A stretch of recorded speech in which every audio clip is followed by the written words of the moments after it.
I was just a bit scared because I'm like, what if he's in my backyard, like what if they can't find him? Now at 7, a suspect still on the run as we learn more about the 2 officers shot and wounded in northeast Portland. We'll hear from residents who were close to where it all went down. Plus, after a lackluster first year, county commissioners are considering making some changes to the deflection. Sunrise reporter Corey Johnson joins us live with a look at some of the proposed changes and later. Hey, go to the back! Go to the back! A dramatic car rescue caught on camera. We'll hear from the man behind that rescue coming up at 7:20. Sunrise streaming live at 7 starts right now.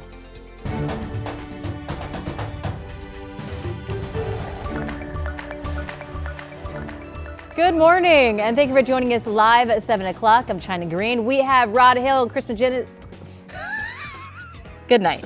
Rod Hill, Chris McGinnis. Oh, good morning. I've only said it 45 times today. Hey, just do some weather and traffic, boys. Get this lady some coffee while you're at it, Rod. Another cup. Okay. Beautiful cameras. We're now within the hour of the sun popping up on our cameras.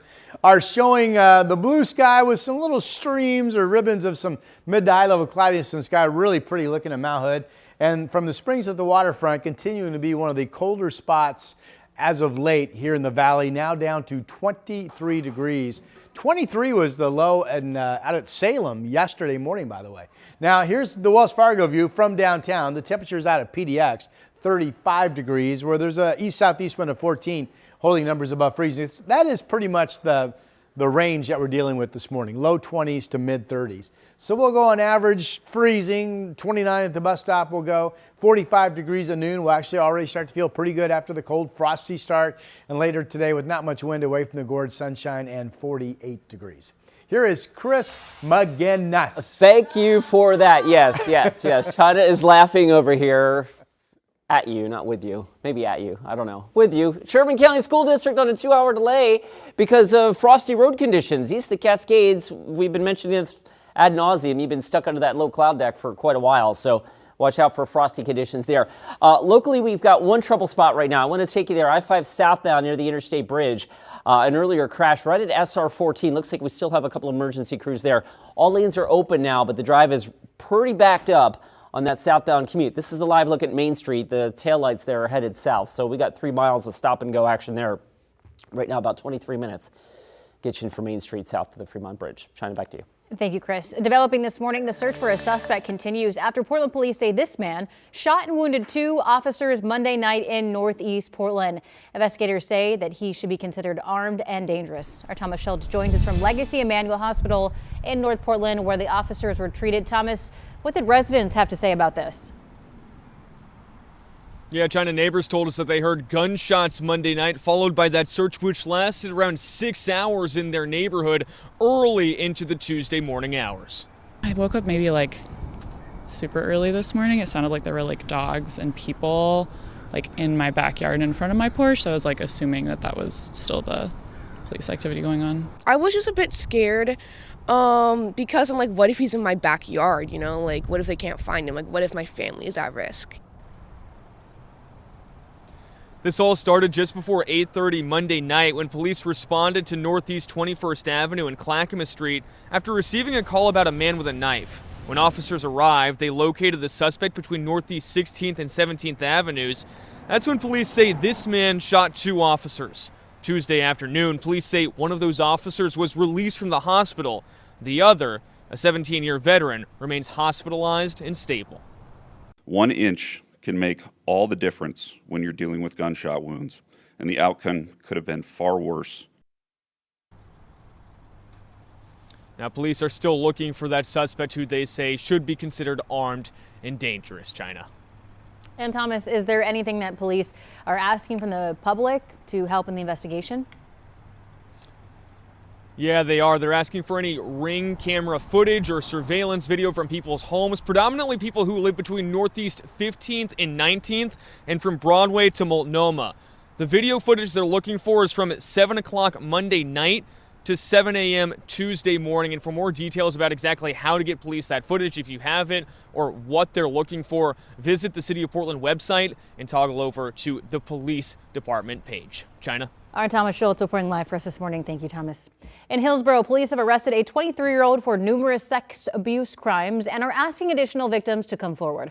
Authorities say they believe Cedric Valdez assaulted women in large retail stores or parking lots in Washington County over several months. He was arrested Saturday inside the Target store at the Sunset Esplanade Shopping Center.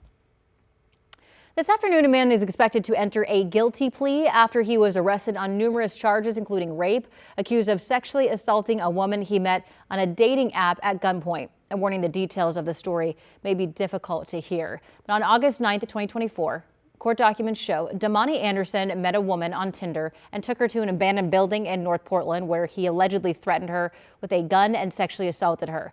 The documents say that he also forced her to unlock and reset her phone before she escaped and sought help. Anderson was arrested days later and faces multiple rape charges involving other victims from 2023 to 2024. His hearing is scheduled for 2:30 this afternoon. And if you or someone you know has experienced sexual assault and need support, help is always available. Just call that number there on your screen, 1-800-656-HOPE, to reach the National Sexual Assault Hotline 24/7.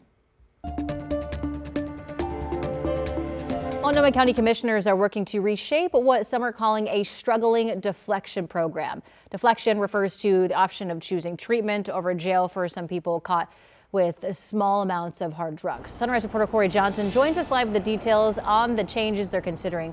Good morning, Corey. Good morning, China. That's right. County officials say the issue is not enough people are going through the process. Now, other county commissioners also said during a work session on Tuesday that the program's process can actually make it a little bit difficult for those who are trying to get their recovery because of holes or gaps that are in the program. Now, at a work session on Tuesday, commissioners discussed several potential changes to the program. The first, giving people rides to treatment services, making transportation easier. Now, they also want to designate shelter space for those going through deflection and make sure people have regular meetings with a care coordinator. As a whole, county commissioners are also looking to expand eligibility for deflection. Commissioners say they want the program to make the best use of taxpayer dollars.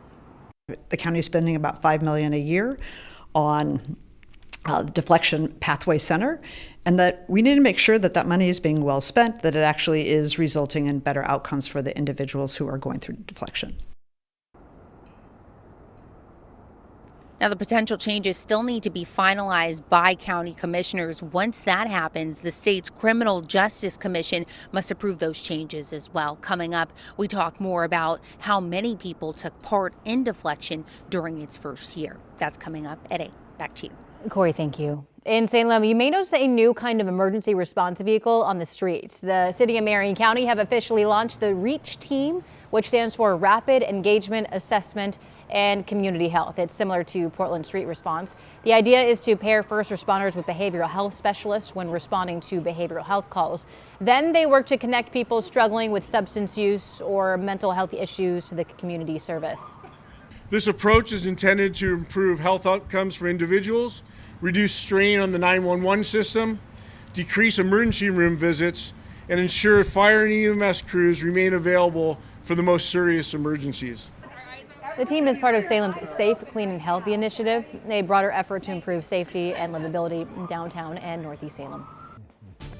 Time now is 7:08, headed over to Rod Hill for, I've said this the past 2 weeks, clear weather, no rain, weather. And it just keeps going. You're absolutely right, China. Good morning. We're about 30 minutes away from the sun popping up at this point. You can see some nice blue from some of the irises that adjust nicely in the early pre-daylight hours. There's clear skies for the most part over Seaside with the Pacific blue waters rolling in. The coast will continue to be the warm spot. Right now 36 degrees, low to mid 50s expected with sunshine and not much wind this afternoon. Pretty view early this morning from the Chehalen tasting room out in Sherwood looking at Mount Hood. You can see some blue sky awaiting us. Like yesterday, dew points are down into the low to mid 20s and areas of no wind have fallen all the way to the dew point. There's Battleground at 22 degrees, Hillsborough 23, Scappoose 25. These are similar numbers to yesterday. I know yesterday Chris told you that it was the coldest morning since February of a year ago, and we're right in that same ballpark this morning. It is 36 in downtown and 36 in Troutdale, and that's because of a bit of east wind just moving the air, and it doesn't allow the air to settle to the dew point and get that cold. But of course, the east wind gives you a wind chill, so you don't really gain anything. 26 in Albany, 25 in Aurora, 28 degrees this morning in Estacada. Other temperatures, really the cold this morning is our big immediate story. 23 in Bend, 17 in Burns, and 22 in Baker City this afternoon. Let's check them out. This shows Bend 34. It was only the 20s in Redmond yesterday where that low cloud lockdown continued. It's still overcast today up through the Dalles, down into Pendleton, and perhaps staying cloudy all day back into Hood River as well. You can see the 50s at the coast and the 40s up and down I-5. We've got Portland at 48, and at this point the forecast is dry through the weekend. We will get some passing cloudiness tomorrow, Chris. That'll be something different. Really exciting. Yeah. Let's go on the deck, up on the roof, and watch the clouds roll in. Okay, we do have one alert. I want to pass this along. So Rod talked about that low cloud lockdown east of the Cascades. You've been stuck in it for days and days and days. Freezing fog looks like it may be an issue out in Sherman County. Sherman County School is actually running on a 2-hour delay. All right, across the metro area, a couple of issues to pick up on. I-5 still struggling a little bit after an earlier crash near SR 14. That's on the shoulder now, but the drive-in from Main Street to the Fremont Bridge is up to 25 minutes. And I-205 now starting to slow. It looks like we may have a new situation here south of Mill Plain. This is from SR 500, so it appears that there's a crash here between SR 500 and Mill Plain right now that is really starting to back up the I-205 commute. So give yourself some extra time there. Over on the west side, there's a quick look at the Sunset, of course, getting busy near the Sylvan Hill, and we expect that this hour of a Wednesday morning drive. 18 minutes getting from Hillsborough to downtown. Thank you, Chris. So to come on Sunrise, lake effect, snow causing chaos along the East Coast, and while places like New York may be getting 20 inches in one night, here at home we're still waiting for our big snow day like Rod's been talking about all this morning. A look at the snow drought that is plaguing the Cascades coming up when Sunrise continues in 2 minutes. The KGW Plus TV app, streaming 24/7. Local news from the team you trust on your time. Track how the weather will impact your day. Certainly becoming increasingly hazardous. Extended, continuous coverage of breaking news, live from the scene. That snowpack is still heavy. Go deeper with in-depth interviews and exclusive reporting. All the local news you need, live or on demand. KGW Plus. Download on your TV and watch for free.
The KGW Plus TV app, streaming 24/7. Local news from the team you trust. Track how the weather will impact your day. Breaking news, live from the scene. All the local news you need. KGW Plus. Download on your TV and watch for free. On Weather Impact Alert Days, stay informed, prepared, and connected with KGW and KGW Plus. Coverage that alerts you to what's coming and how it will impact you. Watch extended weather coverage on KGW Plus. A major winter storm is taking shape in southern and eastern parts of the U.S. For many states, it's expected to be the most severe winter storm so far this season. CNN's Reed Binion has more. I wish it would stop. I think we're pushing 20 inches, 21, 22 inches. Residents in upstate New York digging out after a lake-effect snowstorm dumped more than 20 inches amid brutal winter weather. We're going to get it for 24 hours straight for sure. That lake-effect snow causing whiteout conditions. Authorities responding to multiple crashes on Interstate 90 involving roughly 60 vehicles over a 6-mile stretch of highway. Officials said there were multiple jackknife tractor trailers as well as passenger vehicles that were struck. Authorities had to divert traffic and shut down all westbound lanes of the interstate. The brutal winter weather is set to get worse for many, with the most extreme winter storm so far this season forecast to slam the eastern half of the U.S. with damaging ice and heavy snow. The storm, fueled by a blast of Arctic air, is set to hit the Midwest and Plains Thursday into Friday, then spread into the south and east this weekend. Communities in the storm's path are bracing for snow, sleet, and freezing rain, a dangerous wintry mix that could stretch more than 1,000 miles from Oklahoma and northern Texas to North Carolina and Virginia by Saturday night. Salt shipment is very important. We were starting to get low from all we've had, and there are so many different places is using salt right now, especially up north. It's getting kind of hard to get. I'm Reed Binion reporting. And while other parts of the country may be getting a lot of snow, back here at home, winter has not been kind to Oregon's snowpack. Right now, the Oregon Cascades are experiencing the second lowest snowpack on record. On average, in mid-January, timberline should have a base of 100 inches of snow. That's just over 8 feet. Right now, they're at 38 inches. We're seeing the greatest deficits at the highest elevations, where we expect, even during years like this, to possibly have more robust snowpack, but temperatures have been abnormally warm. He goes on to say that the dry conditions we've seen over the last couple of weeks also aren't helping. And we talked earlier that if you look at the data, really, we've only had 2 good shots of snow this entire winter. I mean, one shot that was over several days and a second shot that was over several days. You take away those 2 shots and we may have less than a foot of snow at timberline. Right now, as the story mentioned, 38 inches on the ground, snowpack is running at 30%. And it's certainly on par to the, not the driest in the record books, but the driest since I've been in the Northwest. I came to the Northwest in April of '99. The winter of 2004 had a snowpack that finished well below 50% of normal. And unless we get a miracle February and March, even if we have good Februarys and good Marches, it will take some doing just to get up above 50% snowpack for the season at this point. It is another beautiful sunny day, and the gentleman in the story mentioned it's been abnormally warm up high. Remember last week, like Tuesday of last week, I think it was 52 degrees at this time of the morning up at Timberline. They had a couple of days where they never got below 50. It's 43 right now. Temperatures will be holding steady, I believe, in the 40s up there today at 6,000 feet. There's a weak low, not very strong, off the coast of San Francisco roughly. It's spinning a little bit of mid-high level cloudiness up our direction, but not much, not expected to turn into anything, and basically will be mostly sunny today, which is what Futurecast shows. Now, it does show coming in from the northwest, some passing cloudiness tomorrow. That clears out. Here's Friday morning, and there could be some areas of valley fog. And then Futurecast is correct, that goes away. Now, the temperature inversion pattern has been producing the low clouds in parts of central Oregon up through Hood River, the Dalles out into Pendleton. That pattern looks like it is breaking down, but it's tough to sit here and figure out exactly when those low clouds are going to break. Yesterday was another day where Wasco County, good morning to you folks in the Dalles, you only warmed up a couple degrees from your low because of the cloud cover. Probably the same thing today. Meanwhile, the other headline is just how dry we've been, right? Good grief. Today's going to be number 10 in a row of no rain, not even a trace here in Portland. The record for January is 13 days. That was back in 1985. We're likely to tie that record on Saturday with no rain in the forecast through the weekend, actually. The next, what I would call likely rain, is a week from today. Good grief. Wednesday of next week. And if that holds true, we would have a new record of consecutive dry days in January of 16, the one that we're marching toward right now. Frosty grass in front of our beautiful state capitol, and there's some of that high cloudiness that's come up from the south, 26 degrees, but it's expected to push on and get out of here. 25 up in Kelso, another cold, frosty start if you don't have any east wind at all where you live. At the coast, it's going to be the garden spot again, sunny skies, low to mid 50s expected. In the valley, it's been mid to upper 40s the last few days. I would expect us to do that again today. And we talked about briefly out in the gorge, the clouds and the Dalles. The high today, only about 36 degrees under those clouds. Portland, 48 today, passing clouds tomorrow, but dry through the weekend. And after it's all said and done, not really a lot of noticeable change over the next couple of days. Chris? Every time you say garden spot, it takes me back to like Wendy's in the early 90s when you got the salad bar. I like the salad bar. That's what they used to call it. All right, 30 minutes now, or just shy of that to get you in from Main Street to the Fremont Bridge. I-5 is a little bunched up because of an earlier crash. I-205 also running a little thick here. This is the live look at SR 500. We had a report of a possible fender bender near Mill Plains, so you can see the drive there running a little extra thick. And again, the I-5 commute busier than average because of that earlier issue near the bridge. There's the Banfield, lower right-hand part of your screen there. Westbound traffic still okay. It's 20 minutes to get you in from Troutdale west to the I-5 split. China? Thank you, Chris. Hey, go to the back! Jody, climb to the back! A dramatic car rescue caught on camera. Coming up in just 2 minutes, we'll hear from the man who says he was just in the right place at the right time. Sunrise streaming live at 7 continues after this. The KGW Plus TV app, streaming 24/7. Local news from the team you trust on your time. Track how the weather will impact your day. Certainly becoming increasingly hazardous. Extended, continuous coverage of breaking news live from the scene. That snowpack is still heavy. Go deeper with in-depth interviews and exclusive reporting. All the local news you need, live or on demand. KGW Plus. Download on your TV and watch for free.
On Weather Impact Alert Days, stay informed, prepared, and connected with KGW and KGW Plus. Coverage that alerts you to what's coming and how it will impact you.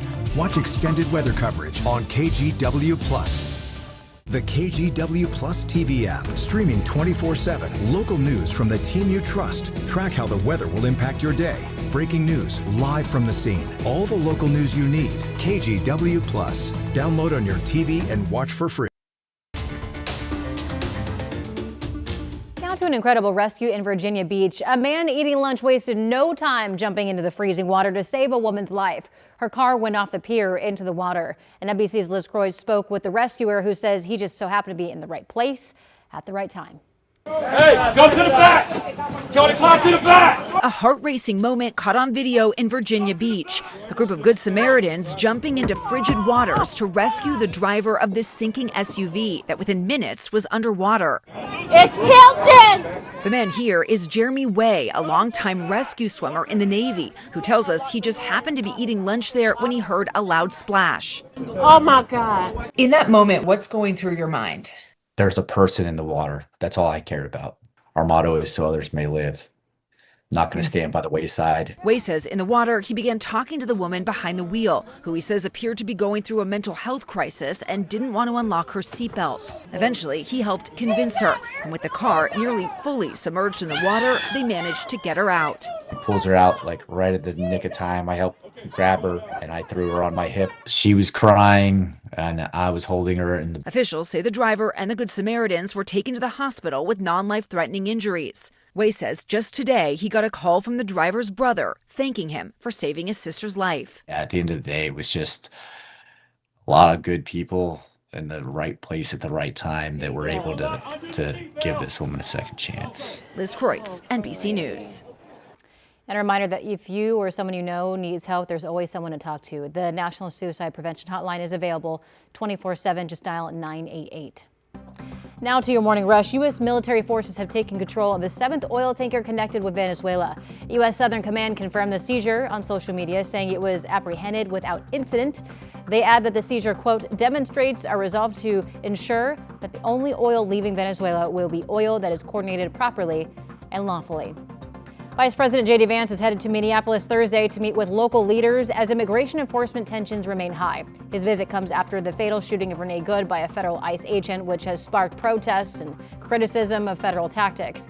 Grand jury subpoenas have also been served to Minnesota leaders, including Governor Tim Walz and Mayor Jacob Frey, in criminal probe connected to the state's opposition to the federal immigration operation.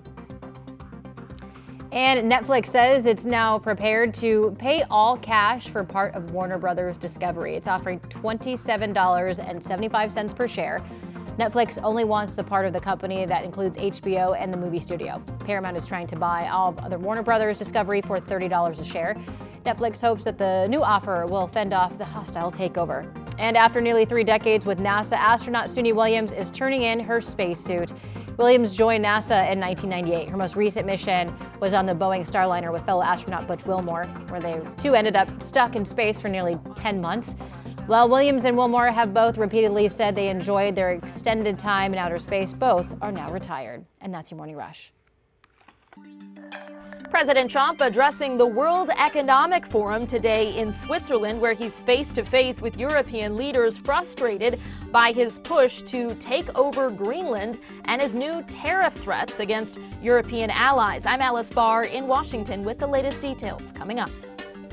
Also coming up in our next half hour, house burping, what it is and why it's making the rounds on social media. That story more in your consumer headlines at 7:45. Sunrise streaming live at 7 continues right after this.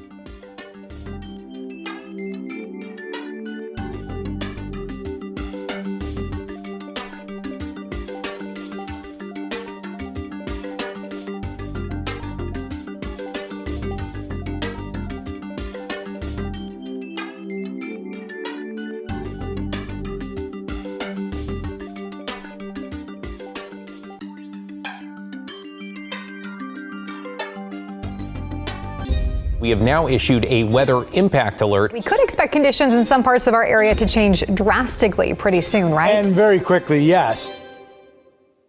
This is significant rainfall coming our way. You'll definitely want to be extra cautious. Certainly becoming increasingly hazardous. We've got the potential for some tree limbs or even trees or power lines to come down. Of course, when you hear thunder, it's always best to take cover. On Weather Impact Alert Days, stream extended coverage on KGW+.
On Weather Impact Alert Days, stay informed, prepared, and connected with KGW and KGW+. Coverage that alerts you to what's coming and how it will impact you. Watch extended weather coverage on KGW+. The KGW Plus TV app, streaming 24/7. Local news from the team you trust. Track how the weather will impact your day. Breaking news, live from the scene. All the local news you need. KGW Plus. Download on your TV and watch for free.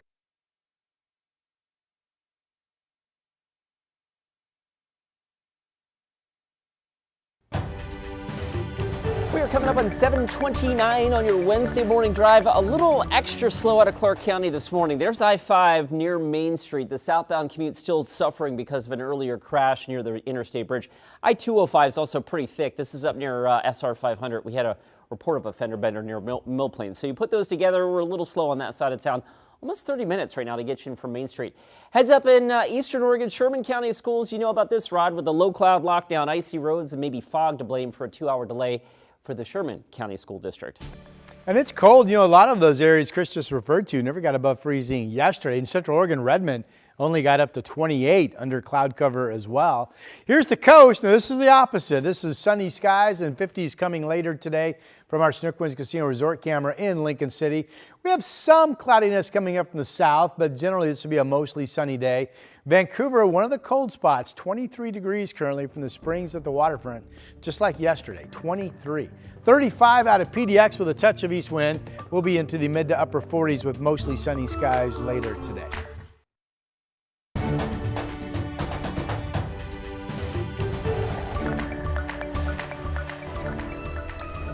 Good morning. Portland's new WNBA team, the Portland Fire and Alaska Airlines, are teaming up to give Tula 2 the best birthday party ever. Okay, the party is until February 1st, but you should get your tickets soon because they're going fast. The first 500 guests will score some Portland Fire merch, and anyone who attends will get to leave Tula 2 a special birthday message. And this is for Rod. You can also enjoy some mini elephant ears drizzled in chocolate or caramel. Mini? Who came up with that concept? Yeah. Mini? Mini. Mini. Little. And of course, well, because Tula 2's little. And of course, there will be tons more going on, so just head to the Oregon Zoo's website to reserve your ticket and see what other fun things are in store for Tula 2's first birthday. Did you hear that sound? That. I didn't know that elephants made it. Was that little Tula? I missed it. Maybe you're right. Trying to blow out her little. She's so cute. I was thinking about the elephant ears. I don't know if it's because I enjoy them because I'm at the zoo, but to me, the best elephant ears I've ever had are, in fact, the ones at the Oregon Zoo. It's really fried, grease, sugar, checks all the boxes. And they do it right. Yes. I have never had an elephant ear before. Oh. Is it like a funnel cake? No, they actually cut off a piece of the elephant's ear. Okay, well, this is getting weird. Probably one of the more sugary snack / dessert items. Have some butter and sugar with your. I'm gonna have to look this up. I don't even know what it looks like. Yeah, it looks like a big ear. It's a big flat piece of dough with a bunch of brown sugar or whatever it is. Sugar butter all over it, yeah. Can't go wrong. Here's a Salem sky camera shot. This is one of the cameras that is showing some significant passing clouds. These are coming up from the south, but generally this will go on to be a mostly sunny day, just not perfectly clear. You can see the frost on the grass again, and it's cold again. Frosty, cold start, 26 degrees in Salem.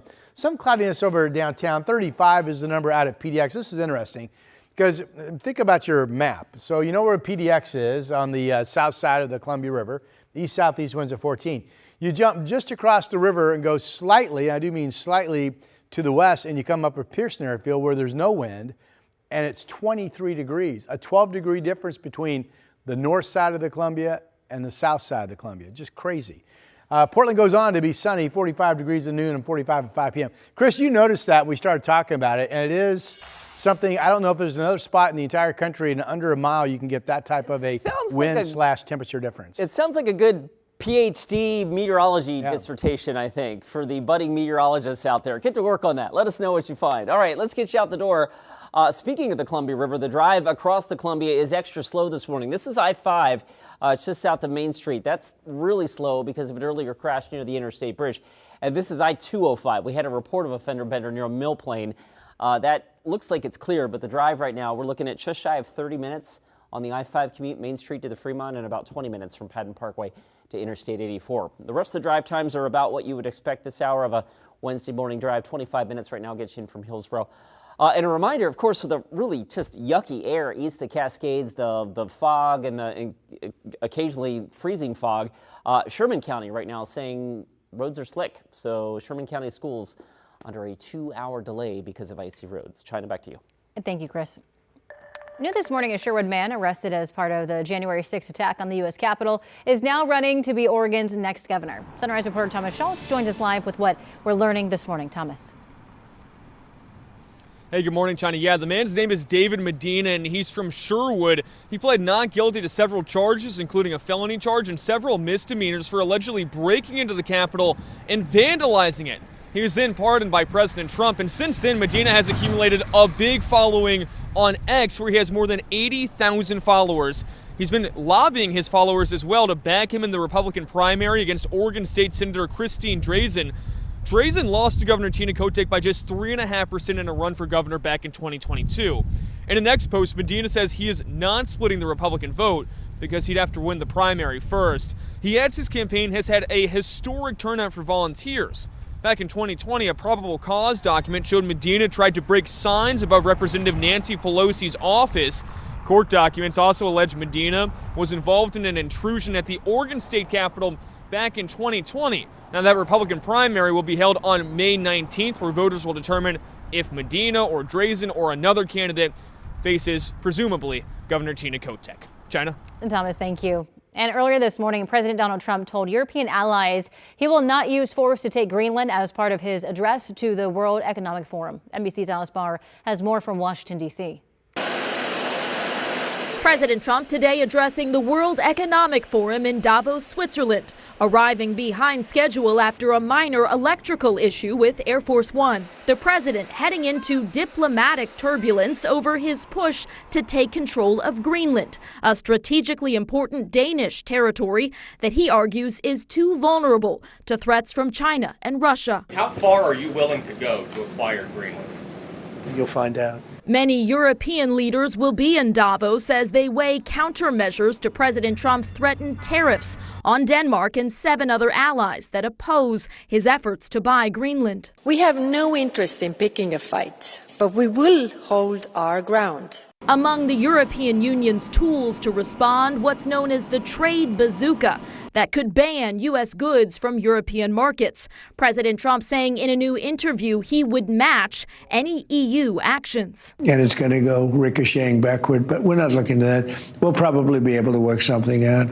A trade war with the European Union, America's largest trading bloc, would have wide-ranging economic effects and likely price increases here at home when Americans are already feeling the pinch. All as the president defended the state of the economy 1 year into his second term. Gasoline prices have come per gallon way down. When that happens, everything else comes down. Also pointing to stock market record highs, though markets plunged Tuesday amid the trade tensions. In Washington, Alice Barr, NBC News. In President Trump's address, he also renewed his call to withhold federal funding from states with sanctuary cities like Oregon and Washington, where local law enforcement is restricting from helping federal immigration officers. You got to get rid of your sanctuary cities, and I hope our people know that we're not going to pay sanctuary cities. We're not going to pay them anymore. They are sanctuary for criminals. They hold criminals. We're not going to pay. They can sue us and maybe they'll win. But we're not giving money to sanctuary cities anymore as of the beginning of the month. The president has said funding will be cut off on February 1st, but which funding would be impacted is still unclear. Previous attempts to cut off funding to sanctuary cities were struck down in court. I'm horrified at what has happened in the last year. Meanwhile, to mark the president's first year in office, some local groups gathered for demonstrations. Our Corey Johnson joins us live from Couch Park, where a rally took place Tuesday afternoon. Corey, good morning. Good morning, China. That's right. Hundreds of people gathered here in Couch Park yesterday afternoon, some driving from far away to participate in that event. Now, the rally ended up traveling to outside the KGW news station, where some decried the president's federal immigration policies. A co-organizer of the rally tells us they wanted to show support for local journalism, something the group says has long been in the Trump administration's crosshairs. Now, another Free America rally also took place at Esther Short Park in Vancouver on Tuesday. Demonstrators there told us they're fighting what they perceive as the normalization of the Trump administration's efforts. I think they're trying to wear everybody down and trying to depress everybody. And if they can say, see, nobody, they're all with us. They don't care. We need to say we do care. That there are people who are willing to step up and to fight for our democracy. If we sit back, it is going to be destroyed. Now, those rallies were just two of more than a dozen that took place yesterday across Oregon and Southwest Washington. China. Corey, thank you. And so far, the Trump administration and the Republican Party have not addressed the claims by protesters in the nationwide Free America rallies. All right, your time now is 7:38. We're taking a live look outside the Vancouver waterfront right now as the sun begins to inch its way up on this Wednesday morning. Yeah. Rod? Yes. Another clear day? Yeah, here, yes. Well, let me back up. not perfectly clear, but sunny. We're getting some ribbons of mid to high level clouds coming up from the south, but won't really have any impact. Most of our state will be looking at beautiful sunshine. I do want to show you the cameras from locations where it continues to be this low cloud lockdown with temperatures just not budging and in many cases staying below freezing all day long with no wind. One of those spots is out here, the Oregon Veterans Home camera in the Dalles. You can see the low clouds. It has looked this way day after day after day. It's 32 right now. You probably will look at a high today of about 35 degrees, just a 3-degree warm up. And then if you drop down into central Oregon, it's the same story. That is, by the way, not snow on the trees. That's ice crystals from heavy frost on the trees in the forest. This is Aspen Lakes Golf Course. You would see the Three Sisters up here, but there's the low cloudiness again. Redmond, which is just a little bit to the north, had a high yesterday of only 28 degrees. So again, areas below freezing. Bend today is 23 right now. Probably will not get up above freezing today. So realize that's going on in those parts of our state. Now here's the sunny zone, or will be once the sun pops up. 22 right now up in Battleground, but 30 or better in spots where the east wind out of the gorge is holding the temperatures up a bit. Salem is frosty and 26. Olive and Astro out there in the snow and perfect posing for the camera, by the way. Pet of the day, KGW.com. Send us your pet's photo to that email address. We'll feature them on our show. Weather map today shows the clouds in central Oregon, parts of it anyway, back up into Pilton and then back into the Dalles and Hood River. 50s at the coast. That's going to be the warm spot with all the sunshine. 48 in Portland today, passing clouds tomorrow, but a dry forecast through the weekend will be record breaking. Sunday would become day 14 of not even a trace of moisture. That'll be the longest such dry run in the record books at PDX, Chris. Wild, wild to be this dry in January. All right, let's get you back out the door. And Vancouver, again, seems to be one of the extra slow spots this morning. This is I-205 up near SR 500. We had an earlier fender bender reported near Mill Plain. It looks like whatever was there has cleared, but the drive is a little extra busy there. And the I-5 commute is still, well, that's not I-5. I'm sorry, that's 217. Not sure why that graphic is up, but in any event, the I-5 commute is still pretty slow as well from earlier issues near the interstate bridge. About 30 minutes now, get you in from Main Street south to I-405. Highway 26, the inbound Sunset. Now, this is one of those mornings where you're staring into the sunrise as you work your way east towards the Sylvan Hills. So prepare for that. 30 minutes now from Hillsborough to downtown. China? Thank you, Chris. The cost of childcare officially higher than rent in some places. How much you could be expected to spend on 2 kids coming up. Your Consumer Headlines. Sunrise streaming live at 7 continues after this. On Weather Impact Alert Days, stay informed, prepared, and connected with KGW and KGW Plus. Coverage that alerts you to what's coming and how it will impact you. Watch extended weather coverage on KGW Plus. The KGW Plus TV app, streaming 24/7. Local news from the team you trust. Track how the weather will impact your day. Breaking news live from the scene. All the local news you need. KGW Plus. Download on your TV and watch for free.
We have now issued a weather impact alert. We could expect conditions in some parts of our area to change drastically pretty soon, right? And very quickly, yes.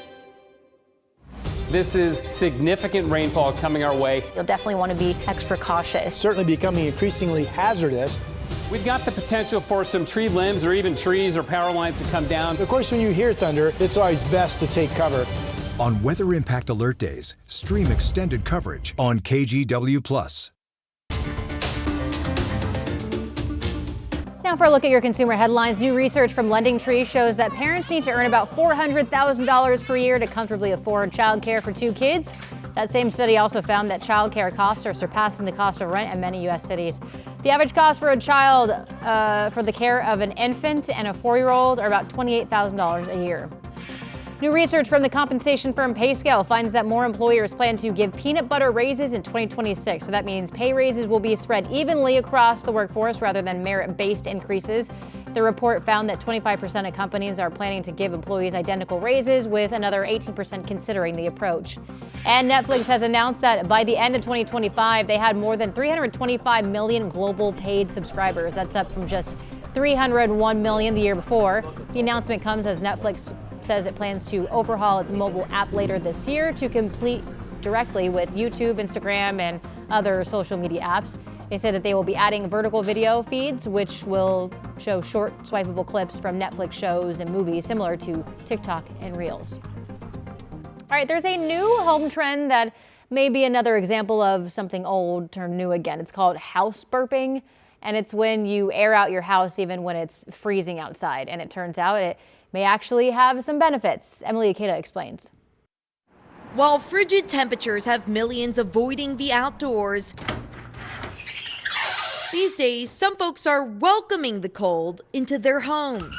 Just get some fresh air in there. You'll thank me, babe. It's part of a growing trend inspired by the age-old German practice known as lüften, meaning to air out by briefly opening the windows and letting the fresh air in. In the U.S., it's picking up steam under a quirkier quip: house burping. This is a reminder that even though it's freezing, you need to burp your house. But no matter the name, indoor air quality pro Tony Abadi says it has real benefits, including preventing mold, contaminants, and carbon dioxide buildup. When you bring in some more air from the outside, you dilute those concentrations and you reduce them. Which he says is especially important for Americans who spend about 90% of their time indoors, according to the EPA. In Germany, the Washington Post reports many apartment leases contain a lüften clause, requiring tenants to open their windows multiple times a day. Raised by German parents in New York, Lucy Roschnabel has been doing this her whole life. Every single morning, I need to smell the fresh air and let it into my room because otherwise I'll just feel so stuffy. A post on her morning ritual garnering hundreds of thousands of views on TikTok. My parents thought it was hilarious that a trend like that is trending. Like, it's just something that's so integrated in the German lifestyle and so normalized. Now, it's not an airtight solution. One study suggests Germany's ventilation practices can undermine energy efficiency. And with home electricity costs in the U.S. at their highest in a decade, Abadi says the key is 10 minutes, no more than that, is really necessary. A quick and simple way to give yourself and your space a little breathing room. Can we just call it aired out? I know. Why do we have to? Thank you. We have to rename everything. Yes. Everything. And the goofier the name, the better. The one thing that kills me is, like, on TikTok and Instagram, girls were getting their nails done like this color, and they called it creamy blueberry or milky blueberry or something. It's baby blue. It's fun. Yeah, I'll go with that. It worked for years. Yeah. Just baby blue. Similar color tie. Yeah. I have on. But then you have people who are like, "What is that?" I have to look it up, and you're like, "Wait, this has been a thing for years." Yes. Just air it out. Yes. And I'll get off my box. Thank you very much. Yep. Here's a look at our satellite picture. Our golden retriever likes fresh air, man. That window's open. The only time our window's not open in our bedroom for the entire overnight hour is when it's really, really hot in the summer. Other than that, our bedroom's pretty chilly this time of the year because our dog likes it that way. All right, we've got clouds coming up from the south. None of this is going to be pertinent, if you will. Generally speaking, the cloud flow is not going to advance any more to the north, and we expect it to be thin enough that it's kind of a mostly sunny day today. But just to let you know what's going on, Futurecast shows that. Now, tomorrow, different story. Some more significant cloudiness coming from the northwest spilling over our area. Could be kind of cloudy at times, potentially tomorrow. And then this is valley fog Friday morning, and then that goes away. So the weather pattern is changing. All of these different cloud flows are evidence that the high pressure ridging that's been giving us the dry weather, The temperature inversion, which has led to the clouds over the Dalles, for example, and the wind through the gorge, that pattern is slowly breaking down. Here's one of our timberline cameras, this time looking south of Jefferson. Really pretty. Some clouds down low and some clouds up high. Again, the base is holding at 38 inches. The temperature is still warm. We still have a bit of a temperature inversion, 42 up at Timberline. Here's our first look out over the Reserve Vineyards Golf Club in Loa. You can see some birds flying there in the middle of the screen, and frosty conditions, I think, on the grass I'm seeing. The nearby temperature is 35 degrees, and there is the rising sun from the Vancouver, the Springs to the waterfront. Beautiful morning there with the mid to high level clouds kind of painting the sky. 23 degrees. Vancouver's been one of the colder spots the last couple of mornings. 25 up in Kelso. There's frost up there as well this morning. Salem, frosty, 26. The Dalles right at 32 under the clouds, and we have clouds down into central Oregon, where Redmond stayed in the 20s all day yesterday. But for the valley, I mean, it's dry. It's cold in the morning, but the afternoons are lovely. Sunny skies, mid to upper 40s. East winds 5 to 15 to light until you get out near the gorge. Currently gusting Troutdale 31. Could still be some gust up to about 40 today. The wind gust did pipe at over 50 yesterday again. 51 in Battleground, maybe that warm. Sunny skies, wow. 7-day forecast, 48 in Portland today. Some passing clouds tomorrow. Dry into the weekend. Not a whole lot of change. Assuming the east winds, the east winds could be even lighter tomorrow, but then they pick up again on Friday. So we have a shower chance on Monday. The next, what I would call likely rain chance, is a week from today. Here's Chris. Hey, Rod, let's take you over across the Cascades. I will show you what some of the roadways look like over in Jefferson County, for instance. This is US 97 near Juniper Butte, just south of the Madras area. I mean, it's the low cloud lockdown, as Rod's calling it. It's been there for days. It's foggy, and the temperatures are well below freezing. So we've got areas of frosty, freezing fog across that part of the state. This is US 97 near Kent. I don't see necessarily fog here, but you can see that the vegetation there is completely frosted over, which brings me to this. Sherman County schools right now on a 2-hour delay because of icy roads. Okay, back to the metro area. Really no major trouble right now, but we do have a couple of slow spots. I-5 and I-205 both on the Clark County side of things running a little extra thick this morning. Because of some earlier crashes. I-5 right now is 31 minutes to get you from Main Street to the Fremont Bridge. I-205 right now, almost 20 minutes to get you from Patton Parkway to the Banfield. We'll be right back. The KGW Plus TV app, streaming 24/7. Local news from the team you trust on your time. Track how the weather will impact your day. Certainly becoming increasingly hazardous. Extended, continuous coverage of breaking news live from the scene. That snowpack is still heavy. Go deeper with in-depth interviews and exclusive reporting. All the local news you need, live or on demand. KGW Plus. Download on your TV and watch for free.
We have now issued a weather impact alert. We could expect conditions in some parts of our area to change drastically pretty soon, right? And very quickly, yeah.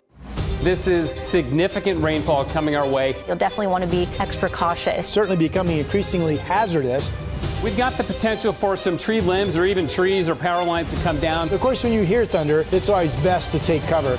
On Weather Impact Alert Days, stream extended coverage on KGW Plus. Now to a follow-up on a KGW investigation into nitrous oxide, as some Washington lawmakers are now working towards banning the retail sale of laughing gas. Investigative reporter Kyle Boshi first exposed the dangers of the product last year, so here's the update. They line the shelves of smoke shops, convenience stores, and gas stations, big, brightly colored tanks of nitrous oxide with candy-like flavors. But a new bill introduced in Washington's legislature would ban the retail sale of nitrous oxide. The fact that it's being sold over the counter in, bright colors and fancy names and stuff is just ridiculous. Like, we got to get this stuff off the shelves. Senator Drew Hansen and Representative Joe Timmons, who proposed the ban, are sounding the alarm after a spike in dangerous cases, including deaths. Here's the bottom line of this. Companies sell a product that hurts people in Washington State that people are using to get high and really messing up their brains. We're going to put an end to that sale. For years, people used small doses of nitrous oxide, or whippets, as a party drug by inhaling small cartridges used to make whipped cream.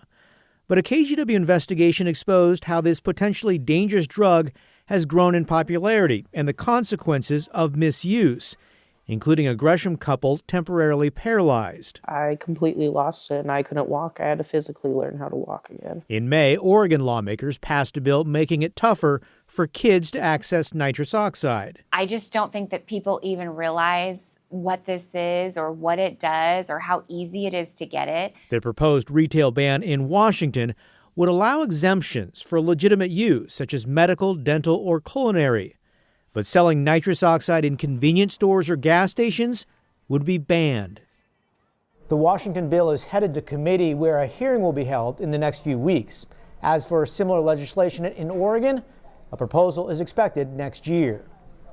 Kyle Aboshi, KGW News. North of Seattle, a family at the center of a high-profile missing persons case is now pushing for a change in state law. The father of 21-year-old Jonathan Huang is calling for a new alert system for missing people with developmental disabilities. Huang, who has autism and the mental capacity of a 9-year-old, has been missing for nearly 300 days. Authorities waited 5 days to issue an alert, which his family blames on confusion about his condition.